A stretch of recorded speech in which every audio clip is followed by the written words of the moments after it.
Okay, so you sent some interesting stuff about small talk. Yeah. And I guess we're going to call this a deep dive Yeah. into small talk, right? Yeah. To help you kind of figure out how to be better at it and feel more comfortable with it. Exactly. And we've got a transcript here. Yeah. It looks like it's two people just chatting about small talk. Right. So let's dive in and see what they have to say. Right.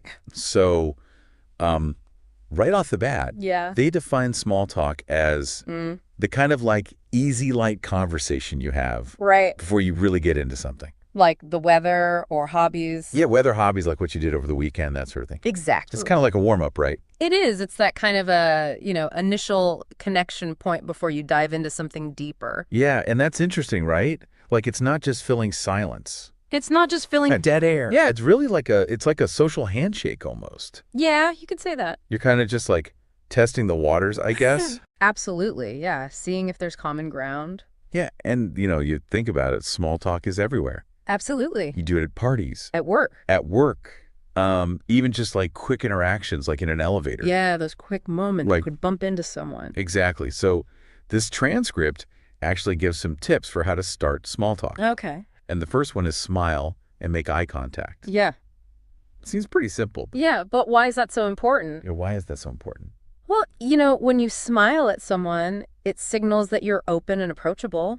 And when you make eye contact, it shows that you're present and engaged. Yeah. And, ultimately that just makes the other person feel more comfortable Right, more at ease. or at ease. Yeah, so it's like you're putting out this like friendly, welcoming vibe, Exactly. and it just makes it easier to start chatting. Yeah, I mean, think about it. If someone approaches you with a smile and makes eye contact, you're much more likely to engage with them, right? Oh, yeah. Definitely. Yeah. Than if they're like, frowning and avoiding your gaze. Yeah, you'd be like, what's going on here? Totally. Yeah. The next tip they talk about is asking open-ended questions. Okay.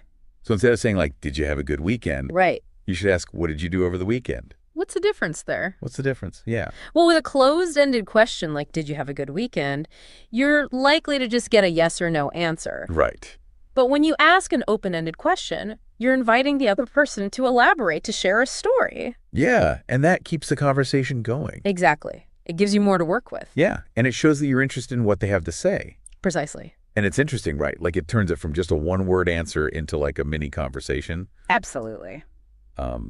They also emphasize listening more than you speak Okay. and showing genuine interest. Right. But how do you actually do that in like a brief small talk setting? Well, it's about being present, really. Paying attention, nodding your head, making little verbal cues like, uh-huh, or that's interesting, Right. asking follow-up questions based on what they've said. So you're not just waiting to jump in. Exactly. You're actively listening and engaging with what they're sharing. Yeah. Okay, that makes sense. Mm-hmm. Now, what if you're feeling a bit awkward? Right. You're not really sure what to talk about. Yeah, everyone gets those nerves sometimes. The transcript suggests starting with like really simple non-personal topics. Okay, like what kind of topics? Like the weather, Sure. the food, if you're at a party, Mm-hmm. maybe a really light current event. Right. Why these kind of topics? Why these kind of topics, though? Well, because they're neutral and relatable. Right.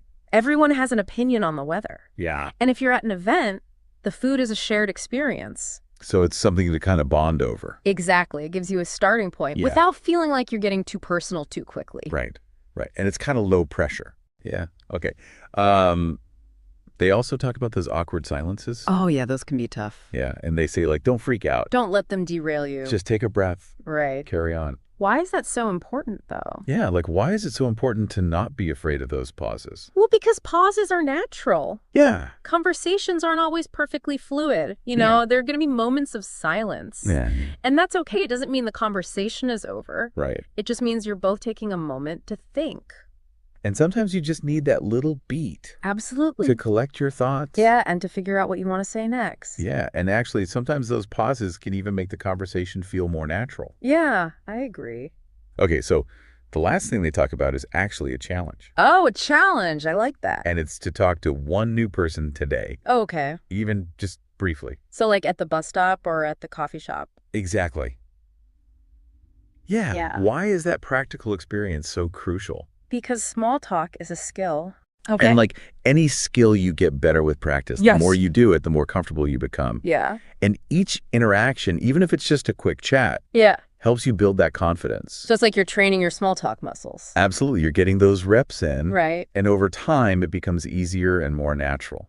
I guess the big takeaway here is that small talk, Yeah. even if it feels a little awkward sometimes, Yeah, is a really powerful tool for connecting with people. it is. And the more you do it, the easier it gets. Exactly. It's like a muscle. The more you use it, the stronger it becomes.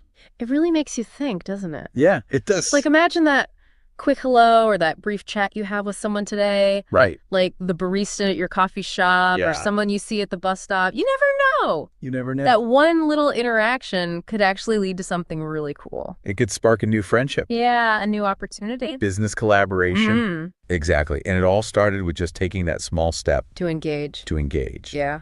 That's the key. So maybe the next time you're feeling a little hesitant Yeah. to strike up a conversation, Hmm.